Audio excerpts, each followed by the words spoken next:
Hiya guys and welcome to RT Gaming. If you're new here, please hit that subscribe button and give this video a thumbs up.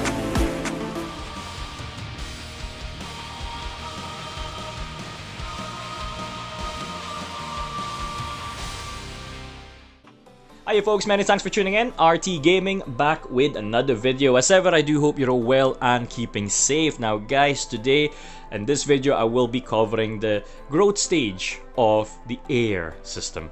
Okay, some of you may already have unlocked this feature, but for those who haven't yet, hopefully that you find this video useful, and if you do, please make sure you hit that like button and share this with your friends who you feel may benefit from this video, this quick overview of the Heir system. So let's just go straight into it, guys.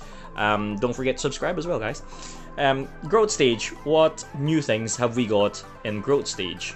Okay, well, there's three new things in growth stage. There's the one that you can see right now, which is the gear slot in front of you. See there in the middle of the screen, it's your actual gear slot. Okay, where you can equip gears to your heirs. Okay, same as our own character. You know how we can equip rare gears, legendary gears, and things like that. It's the same for your pet, not for your pets, for your heirs. Okay, so that's one of the new feature. The second feature that have unlocked is the order of deployment. Okay, which is there. I think majority of us know already that when we do get to growth stage, that our heir can then fight alongside us. Okay, so that order of deployment, I'll explain to you that in a minute or two. We'll come back to that. And then the last bit, the third and last bit that unlocks at growth stage is the skill, which is that part there. Again, which we will come back later on. Okay, so let's break down the gear then. When it comes to gears, what are the conditions to equip gears onto our heir? Okay, the first condition that you need to fulfill is you need to be level 105. Okay, you need to be 105 to be able to forge gears for your heirs. Okay, and to let's have a look at forging then. To forge a gear, you need to click on that gear case, and then that forge button in there, and then these will show you the things that you can forge for your heir. The quality of the item is very much the same as our own gear, so purple, there's no blue or green or anything. To forge it, you start off with a purple item, and then the orange item, and obviously you get to the legendary item, which is the gold item. Okay, and for us to forge that, we need this particular item, which is light crystal. Okay, and obviously the higher quality you want to forge, the more light crystal you will need. Now, I can only assume that on the next few updates, this will come into our server. Okay, as you can see there, I think you can get that from events, so it might be that we will get an event, a daily event, that we can gather that particular item, or it will be included in our activity boxes. Okay, so yeah, that's a way to forge that item, but remember, you have to be level 105 to forge.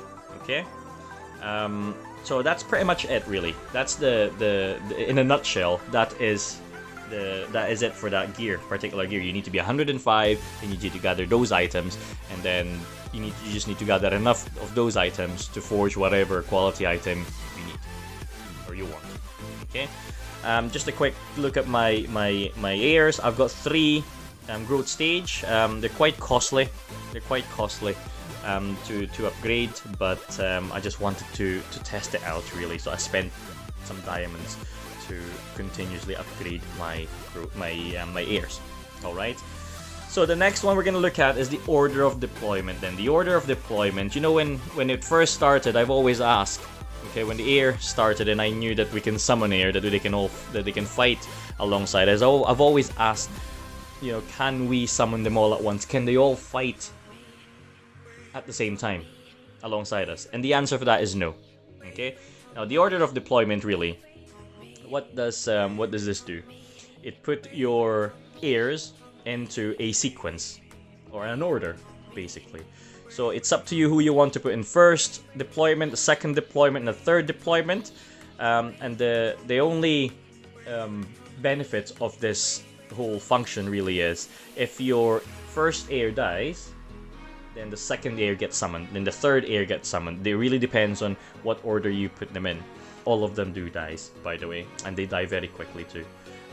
So I'm assuming that in the future this will become handy, but at the moment it's quite difficult to judge whether is it worth to spend diamonds to boost the level of your heirs.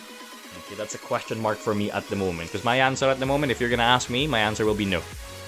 Okay, that's my complete and honest answer at the moment is a no. Okay, because I've done that.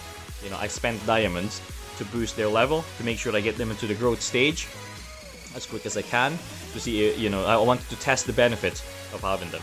And the only benefit of having them really is, you know, you've got, you know, a wee bit of extra damage in there. Not much, but a wee bit of extra damage. That's all. That's all. And like I said, they do die quite quickly in the battlefield.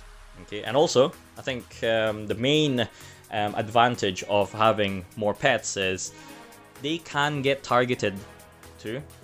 So if you are fighting one-on-one and you have obviously pet that is alive continuously, you know, your enemy can target them instead of your character. So again, that's you know, that's one major benefit of having the heir. Okay, but yes, the order of deployment, really, that is it. You just put them into a sequence of who's gonna get summoned after who. Okay, and then the skill, last but not the least, is the skill. There's two different skill there. The middle part, the middle circle, the big circular icons with different colors, they are active skills. And then the outer circle, the one that you can see there, they are passive skills.